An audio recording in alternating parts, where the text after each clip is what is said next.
But Mahmud Kabore should not meaning in Komo. I'm happy, sir.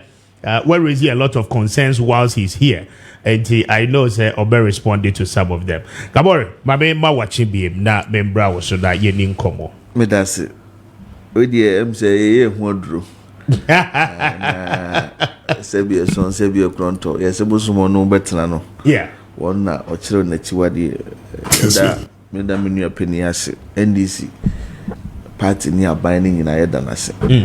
Se observations bi wo no bi e no ka kire on town. Bi no pese si wiye. Appointees a refre bi a wono ntumi mfa. Mesre obu ho a afia no wanya the first ever national assignment. Into managing that with the normal life no be here kakra to fit in. Time management. It brings so by a no. Maybe a near man say I could do. I know people who work to as late as 10 p.m. No matter so you just so we will be able to turn the corners for all of us to say benya sa komu hainu aye hwehwe no. Nti se na mre bi no wo don hwede be nsia otumi ni obi akasa. In terms of time, no, I limited kakra. Okay. That notwithstanding, now no hold brief. Say, you, me buy na Mr. Speaker, friend man to me and for bibinti. At least I was me trade back. Of course. I'm re sene fatem. Adia sakra me testo kakra. Enti muma yengina yen fanche na yemo muchidom. I believe say with time, no, they will fit in. And then they will come around.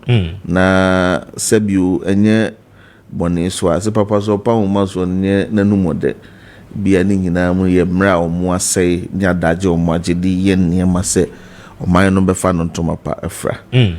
Wa kan so no yihia e betwe bebre adwen asi so. E da se for that observation. O mampeni Mahama appointment ni bi wo ho a ya be a recipe for disaster. No kwasem ohwe ministerial appointment. Yeah. Ye manifesto mu ye krunchi gumu se ye be ye ministers no aduasia. Yeah. And ohwe 1992 constitution no kra president bia no. O ho akwanya so appoint nipa be ye mpemu nsia wo naban mu. So ministers ye were 60 ministers. But we have over 186 MPs. So no. Yeah. And your party base, you know, see, I mean, can say over 6.5 million. Over 6.5 million across the globe. Take for you know, your 12 baby, you not less than 6.1, 6.2 million. We are making 6,000 appointments, including ministers in Libya from 6 million party base. Opening a bed dinner. And you'll be na a BIA you feel so bit to my baby. But I mean, there are people visible enough. Says so munya. Kabore, what you have visibility, I can. Kabore about Kessben, inti Kabore visible. But Kabore is the campaign nechi. But Kabore visibility pa na for the first time we win a dancer crew from. Exactly. Obinsu visibility partner for the first time we win a dancer sokwa.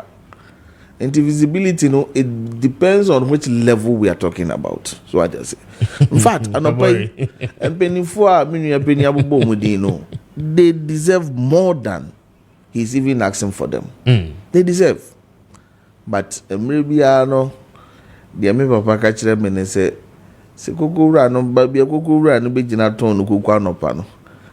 And you know one Indomie ranoba. So be an mran in Shirade eba. He who laugh last, laugh best. Yenye GDA 6,000 appointees are Mahama work when you saw it. Only me GD say ubia wasum na owo pepa na owo nimdia obetumi dia chire oman ni bia boa no. He or she will be recognized.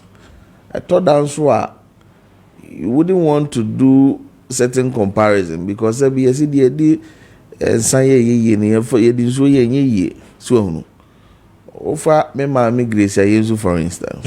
Why MP? What do we need the presidential staff of money? And to me, Maami Ajan to any presidential staff, and now no so bohoka cracker. Now Dr. Ayezu so Bonnie MP cracker as well. Aha. Ebia, na no poku list of me and Rapini. Ush, Tieni Kasam now in the background now. Maybe he's not anywhere near the creative act industry. But Ebia Kafri Danko Gardner almost so Omwabasia no Chese or meet my. For how long now Mr. Uncle for the NDC for? For me, I'm just a party, me a party, but I'm a some party. I might not know everybody who. I understand you might not know, but Kabore, you are not a small fish in the NDC. For the first time, at least MPs in Libya. There are certain people you would definitely know them. I mean, on the national front. Go for appointment. Say yes, all me MPs are me no cry be and Kebaka Kunta because he didn't a party for. And I'm and yes, all MP and counting it didn't cry. But at a certain level, there's a level so no doors. So, for me, yes, you just said in himself the chia. We can, as much as possible, as citizens, from where we sit. But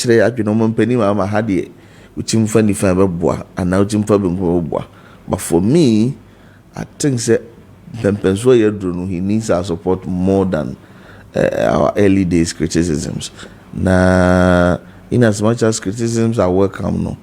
Engine to preocupa say on also na e kokoko ebebi wie no nti so feel say me de Mr. Speaker bo number 2 and the defense in very tight ya so na say e ko enim no no hunu say also yen sakraya sakraya se fatano Kabore your politician I believe you yen say be boy na be boy de Kabore ye Kumawood. I think there are a lot of people in the Kumawood industry. Almost no day in day out here koso na ye fano a chop and the shedie kwan so say can even penny John Romani Mahama should recognize them. Yena you Kumasi ni free Kumasi ni free asante die. Ye nimni Kumawood wa ya masante ene ye mantem ni na. So if recognition in terms of by way of appointment and by way of governmental policy direction and support. We know the number of direct and indirect job will be created. We know the number of young people are be you free street so and then mama baba wa them ranting be costume in here and so I'm de kwai. No be never wear any after no back or no what. But the Kumawood revival now producers here Jumani idea. At least we actually be cry we am kotodie obenya die ono so de bekona no. So yes, I add my voice to say passionate call no senior make here and say yentwe ye nko hwe Kumawood. Na Kumawood to Miss Original na so said ye regional minister and by extension aban ye ni so de hunu no. I believe say the journey towards cutting down and also limiting, fighting unemployment, it will be a very smooth journey. No, you be this one for so. Enti, yada in your opinion, say, well, these observations. But Andrea, were you on social media? Sometimes, what's kind of true? I mean, sometimes some of the appointments, one you're careful. You might be tempted to say appointee will be not in the real sense in appointee will no. The same media platform now did the logo now a shame for picture say appointee no. Some few days ago, the same media house logo were in circulation. Oh, me offer Ankara, everything. Ankara, the Forestry Commission, Okra, New Okra, the Forestry Commission. Yeah, the combat koto, yeah, the week ni we be we ase na jese enya no kwe ba kokra ba na no yese ye the deputy CEO for Gapoha ama lawyer Evans Amankwa ono ba the social media because president friend on true letter be man so make yes so say sometimes enye logos flyer artwork na e wa bontini nyina na e true That's why we have government communication, and they are doing a very good work. Sometimes when the citizens are found themselves in a state of dilemma, they come out with official names, presidents, and make it appointment. Now, I settle the dust. And no pay me for the case so. Na Master Ora Felix Onimunyam for Felix of Osukwache. Say there's been a lot of controversy surrounding some of the artwork I hunu free in Raiba. And Tino said, "By ye trimbe fine enough, ya semno, ye can't say the etieno. Only who grow for, especially as far as the creative art industry and a sector is of concern. A Indian namu remuni adeno a Belfontaine thousand one who sinipi. Na ye hunu ye jinabre na fe ye can once more yet to me at 2 months in a year. So I will reserve much commentary on some of those artwork before I say a fake and I say I remember. I don't pay MC free here you call International Conference Center, and it's all about the national economic dialogue. Yes. Na no pay me Sunday they said there after feed the case so. Say all well-meaning Ghanaians. Kessben. Some penny says you, baby, a chichra buano one sano. Na ijitum se baby o mine jina nenu jina pen papa. Nyansa we ni baku futrim. Na no man penny se tikron kwajina. Tinede ye bia kwanya na to. Century 4. No people from all walks of life. In share International Conference Center ene yami adoma ochina na adwempa bia eni sinadi nkunimu de nanso aban no ye Ghana aban na Ghana aban ye adwuma ma Ghana fo na tirimupo ne se Ghana fo nyina timamfo ho beto mo de na obi a wo nsusu ye pa o wadwempa wonim de bia o feel say bitima ma o man no ba bia mpempo so pese edu na bedu no amire no nie sebe wamfa kwanya we anya adwuma na ukane se mu na mu anya mu maimi enhwe a ekoyi a ebia otirim kwan from mapa no bi babo na mu ma nkoyi a anya me nkwan na metimu so hunu yesi so no ye boro ase de amanchirima ebia ade ebeche na wo fa ase bi na duru no so na obeso mu na siti ane papa ye ma no ne ni generation until this is a national call. Yenina yemfa ya dwenpo papa bitima boa mo minority no amamo proposal say I mean for them to be part of this mo nhwese mo be reinstate omo amasaki omo from omo nyuma hodo mo nyina right utie eye former works and housing minister Kojo Opon Kroma or say I mean directive amode call ye sacking people from their I mean lawfully employment womo enya before mo ba ban mo no Monform Wejuma Momo back, and then minority and the NPP will be willing, say the National Economic Dialogue, Omobe participating. Is that something that you want to consider? Opini, as a minority be say, yes, more Mijiri say, anywhere closer to even Komwa na de bia meka me say ade bia obeye ne no na onua begina so de abua ofo ana abua obem kira me I am a young man na me ka say ade enye ne no enye kira because me bese o kina be dunia Jesus te kira man pro no a o kan say yeah nti say enye na enye kira kwanya aban ye to abawi a faso na ya prepare ho ye niema no dedi kai we make a passionate call to write HK Prempe committee constitutional review committee say yenye clear cuts emra e kire say ye to aba wi a we na betumi aye we wuntumi nye me gidi say be boa ma into the future no sa niema we nyina no ato atwa afibia ye wo akohomasika ye de bo man we ho bra the Kessben say afi 2025 makohomasika nyina ye si de nudu na ebia Mr. Speaker, when now that Kessben and now will coach na. Unza uko engineer so say me wo fast for be nsia bi kura wo fa body e beto me chok. Ene ma me form mra. Unnim sa ko ho masika si di do a. Oje yes na de bo Kessben ho ban. Entimi nso ma wo fantua wo fast for ika. Indirectly what the burden about to the next manager or Babahwe Kessben so. Especially say economy no na Kessben si kasam na year. Na say will be create a very uncomfortable situation among the new manager. And here one. Two, say opese of Ghana ni bi adwuma. You will lay down procedure ye de faso na efan nipa adwuma. O Kaiser 23rd January. Ye baba mu abaye na otwemienu na chief of staff. Etwe koma all heads of institutions say yenye audit of new workers payroll. The speaker he kwaye audit na name free mu ba na enyan. Fan say Kessben hanom eye ebia MPA. Yeah. Kessben Mahmud Kabore started away adwuma wa hanom. Mo daily if I'm saying staff book wa mo sign attendance book no. You be sure mo no ma sign not even up to 1.5 months. But in the controller and accountant general system. E wo mo say my year adwuma o Kessben bosumi nsia aban de meka.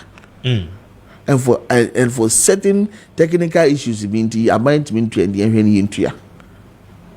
Clearly yanya nipa o hye adwuma enuru bosome nefa. Nanso nipa bonfu bi abagdating details in the system in all in the name of mechanizing without justifiable cause. They told me, you know, say oba Kessben na say no say wo kotua back pay no kra no I be kwa ma hwan. Ekwa ma brand nipa kro na most of them kra so no ma ye kuntuna sin hihye ya cat wo mu. Ara ho sem wo mu no. They told me, you know, Kessben ye MPA be fa adwuma bia ototo adwumayefo na no. A friend merit based criteria for selection. The sans say na be me hunu say oh kwadwo ampa say yes the obeka news ono na nano ate ono na wo nkrate dia dance nti e be kwa ya de friend screening book wa obi e ba screening na ye friend screening register no obaba Kessben no na Mahmud Kabore medinim na so me adwuma wa ha clearly indicating say establish government procedure ye faso edify nipa adwuma mu no ebi mu kra ye boycott ye and contemporary na se dance ni wa brochire owura oye executive secretary for Glosac oti asema obeka o say Glosac alone about 500 people entered through the back door manfa kwampa so. Oh really? Yes. Oh, I have the publication here and it's online. A chief when you na betimi agoko no more. E kire se say na de no aye kanu ehu. Ni sa na tie dia aboa na se waka wanya hwe. After 7 December ya e ko na yemra. Tin you. Ije. Na yenye hwehwemu soronko aye independent audit. Mo amofa akwampa so wura mu no mo asan akọ. Mo amofa kana sichikura nka mo pro man na bu no ye de mra ye de ni gina mra na ni ma be boa na ye de be gina mra na ni de enye no mfom so no be san akọ no akọ start process no pacho we boni bi wo mana. Yes, but I don't know be take how long. I know there it depends on how faster audit no be call. And of course those portfolios no in due course no will be advertised.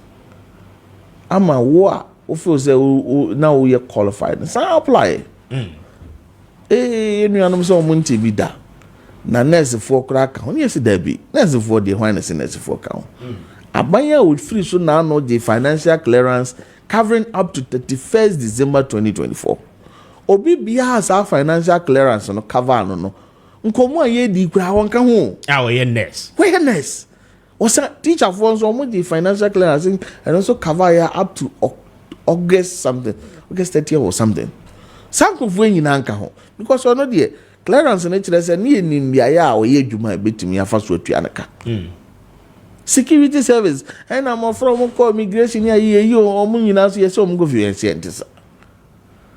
in fact interior minister resume you know there has been complaints of certain encophobia almost through the due process or say pentamu one tanchia you set up 7-member security committee here investigation one for the right procedure security force that alone is a threat to our security architecture.